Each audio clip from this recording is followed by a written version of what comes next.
نے سن رکھا ہے کہ حضور نبی مکرم سرکار دو عالم صلی اللہ علیہ وسلم کے روضہ پاک، ہم تو آج روضہ پاک کا ہی دیدار کر پاتے ہیں، تو روضہ پاک کے پہ اللہ تعالیٰ کے فرشتے آسمان سے 70,000 صبح اور 70,000 شام کو وہ یعنی حضور کے دربار پر حاضری پیش کرتے ہیں۔ تو ناظرین، یہ 70,000 کا ایک تو یہ کہا جاتا ہے کہ یہ لامحدود کے معنوں میں بھی لیا جاتا ہے، تو اگر اس کی 70,000 گنتی ہی مانی جائے تو پھر اگلی بات یہ ہے کہ وہ 70,000 جو صبح آتے ہیں وہ شام کو لوٹ جاتے ہیں، اور جو شام کو آتے ہیں وہ پھر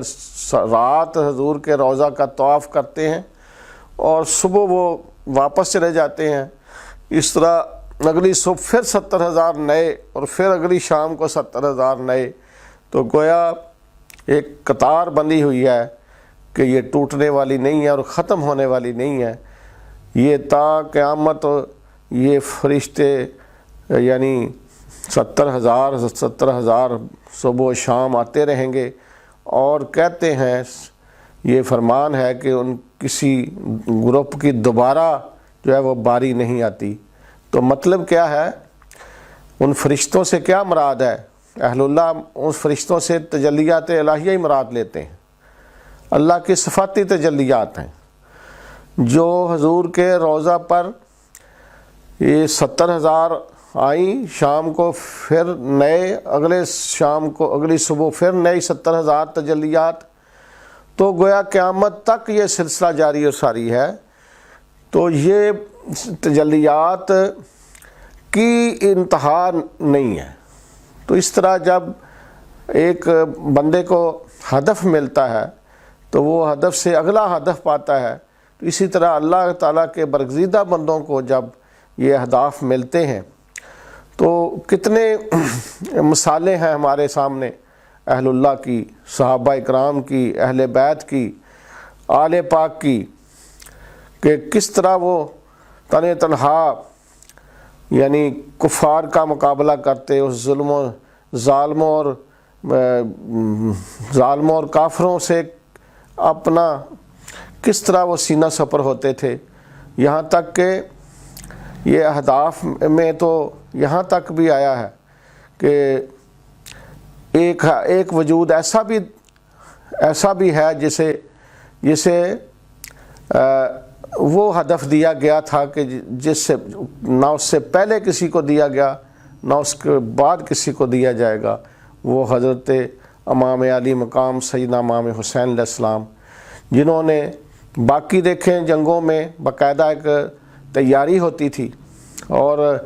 سامنے دشمن کا پتہ ہے کہ کون ہے، اور گرد و نواح میں بھی لوگوں کو پتہ ہے کہ یہ دو متحارب گروپ ہیں، یہ ایک دو اپوزٹ ہیں، لیکن یہاں صورتحال کیا ہے کہ دونوں طرف یعنی کلمہ گو ہیں،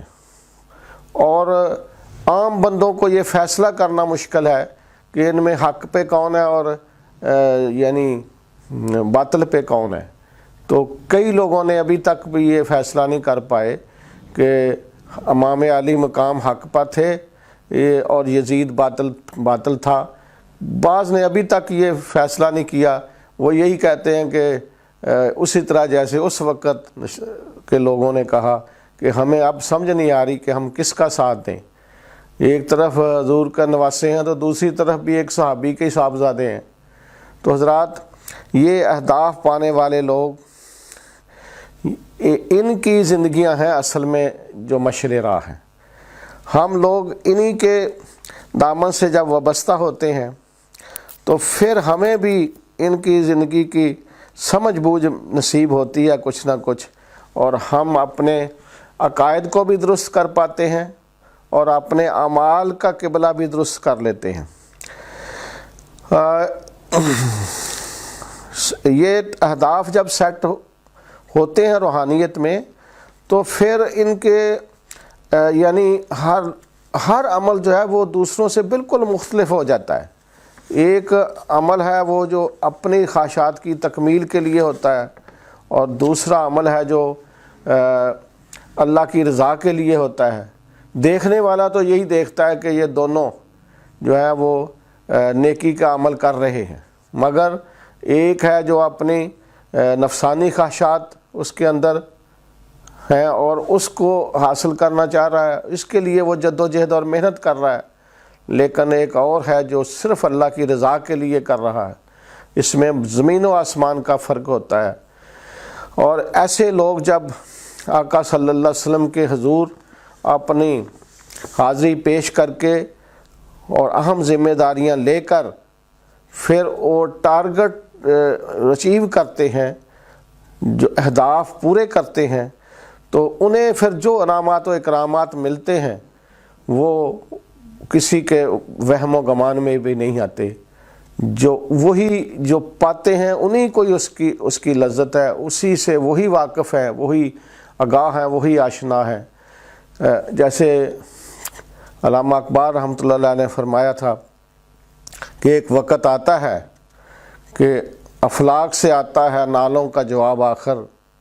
کرتے ہیں خطاب آخر، اٹھتے ہیں حجاب آخر، اور ضروری نہیں ملے سب کو ایک سا جواب،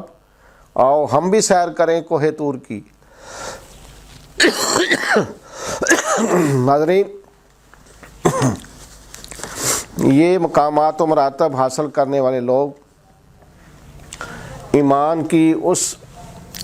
اس لیول پہ ہوتے ہیں کہ یہاں ہر آدمی کے بس کی بات نہیں ہوتی۔ ہاں البتہ اگر وہ مخلص ہیں اور اہل وفا کا دامن پکڑتے ہیں، اہل محبت کے ساتھ وابستہ رہتے ہیں کہ وابستہ رہ شجر سے امید بہار رکھ، تو اس طرز عمل پہ جب چلتے ہیں تو انہیں بھی اللہ تبارک و تعالیٰ علم الیقینی کے ساتھ پھر عین الیقینی اور اس کے بعد حق الیقینی کا درجہ عطا فرماتا ہے۔ یعنی ایمان کی اعلیٰ سٹیج ہے، ایمان کی معراج ہے حق الیقینی۔ دیدار کی نعمتوں سے وہ بہرہ کیے جاتے ہیں۔ جیسے ہمارے بعض لوگ کہتے ہیں نا کہ اللہ تو نظر نہیں آتا، تو اس کے سوال میں کہا جاتا ہے کہ حکم تو یہ ہے کہ تمہیں محبوب کے سوا کچھ نظر نہیں آنا چاہیے۔ جب محبوب کے سوا کچھ نظر نہیں آنا چاہیے تو پھر وہ نظر کون آئے؟ اگر وہ نظر آتا نہیں ہے اور نظر اس کے علاوہ کچھ آنا نہیں چاہیے تو یہ پھر بات ایک مبہم سی ہو جاتی ہے، جس میں بندہ پریشانی کے عالم میں مبتلا ہوتا ہے۔ تو اہل اللہ فرماتے ہیں کہ دیدار کی نعمت سے بہرہ کیا جاتا ہے، یعنی علم کی حد سے پرے ہے بندہ مومن کے لیے، لذت شوق بھی ہے، نعمت دیدار بھی ہے، لیکن کب؟ جب علم سے آگے عمل کی شکل میں آتا ہے،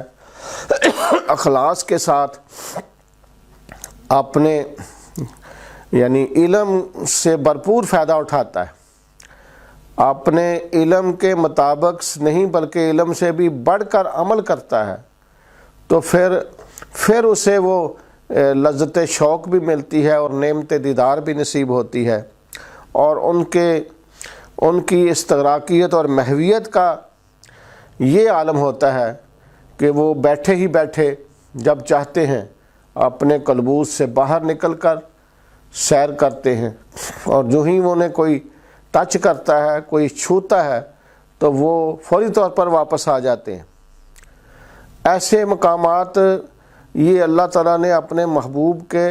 مخلصین کے لیے رکھے ہیں۔